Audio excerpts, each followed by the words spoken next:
Carter, can you introduce yourself? Hi, I'm Carter, and I'm 12 years old. Hi, my name is Claudia Ahlstrom, and I'm Carter's mom. Living with autism is challenging because kids with autism like predictable things. So if you ever stray from the routine or change from the pattern of behavior that they've established, they'll have a meltdown. But I don't want to leave now. We're not leaving now. We're not leaving now. We have time. They'll get upset, they'll get angry, they'll protest. I need to get my jacket. Wait.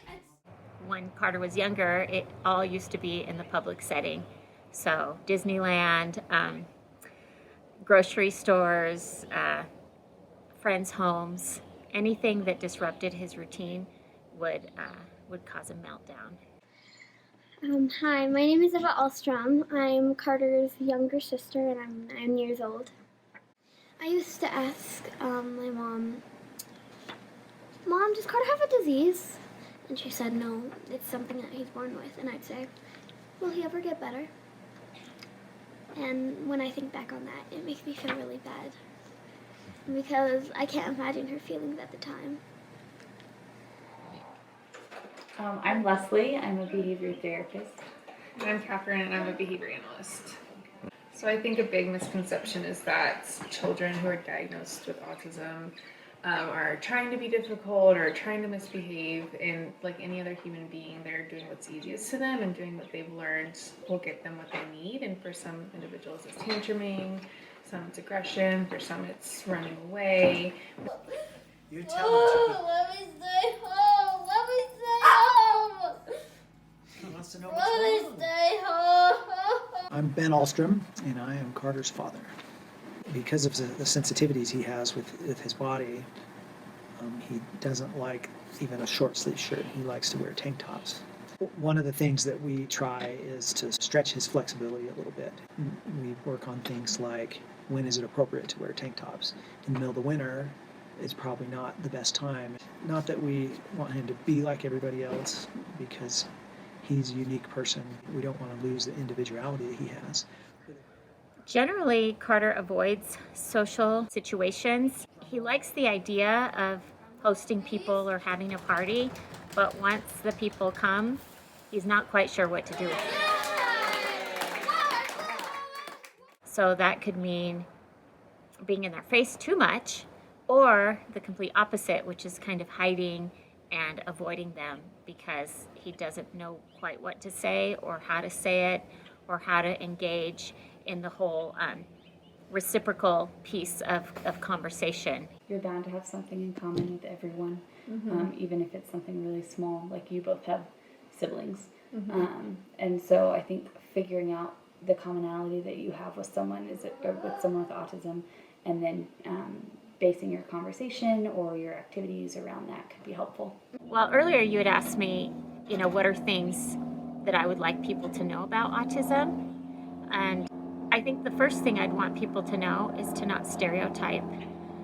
If you know one person with autism, you know one person with autism. We can't expect that all kids with autism or adults with autism are savants, or not everyone has lost language.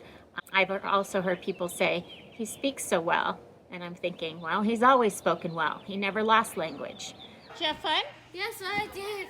I love it here. I forgot how much I forgot how much fun it is. Will you come back? Yeah, I think maybe I will. Autism is often referred to as a disability, and I wish we could lose the dis. I'd rather us think different ability, because dis suggests they're lacking. There's a term called learned helplessness that basically means like they have over time learned to be helpless because people have done things for them. And so by challenging kiddos that have autism, you're able to teach them that they are capable of more than people expect them to be capable of.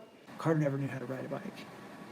My wife came to me last winter and said, I've heard of this great program to help kids ride a bike. So I was not really on board at that time, but my wife, in her wisdom, said, no, this is something we really should do.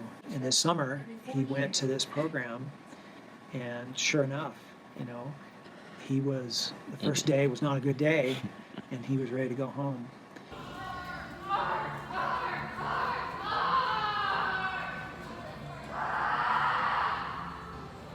Day 2, with a lot of things like Carter, was 180-degree difference from day 1.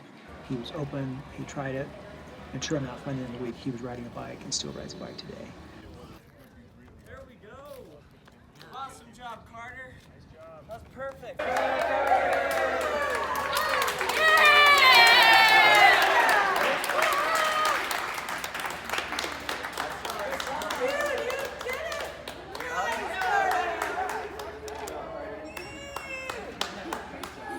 He has this incredible memory. And so it's almost like this encyclopedia of knowledge that's in his mind. But he won't tap it until it's totally relevant to the conversation. And another time I remember I was chatting with a lady at a party, and Carter was sitting right between us. And the lady and I were talking about going to Mexico. And we were talking about going to the pyramids. And we couldn't remember the name of the pyramids that we'd seen. And out of nowhere, he chimes in right between us and he says, "The pyramids of Teotihuacan in Mexico City?" And we're like, yeah, it was Teotihuacan in Mexico City. He's funny. He has so many jokes. Like the other day we were at a restaurant, and we were outside eating, and a guy rode past us on his bike, and he's like, "I have a joke for you." And he told us the joke, and then Carter told a joke. And soon it was kind of like a joke war, and whoever told the most jokes would win. And so I think that was really cool because I could have never thought of that. The other thing, besides his great memory, is that he's super organized. He has his lunch where it needs to be, his iPad where it needs to be, everything's charging when it needs to be charged, his room, he has certain clothes he likes to wear, and it's always hanging. And as a mom, that's something I'm grateful for. Another piece is that he's very loyal. He will always defend the underdog. If he notices that another child is being bullied, he'll step right in the middle and he'll defend the underdog. The curious thing is that he's often the underdog, and he doesn't see that. He sees himself as a defender, a protector. The other thing I'd like to see is that we all have more patience and understanding with people who have autism. When I'm introducing Carter, I say, "So this is my brother Carter. He has autism." And I say that because if they don't know and he's acting kind of strange, they'll probably ask, "Why is he acting like that?" And so I introduce it earlier on. It helps them understand why he's acting a bit strange. We were all raised not to stare. But what I'd like to see is, instead of not staring, I'd like people to not look away from them, to not give the side eye to their friends when they see someone with autism. I'd like them to attempt to talk to them. What are some of your favorite things to do? Some of my favorite things to do are play on the computer. I read Lego magazines. I like to play video games in the basement with my friend Stefan. I like to pet my dog Chiquita. And to play the board game Jenga. Nice. That one's really fun.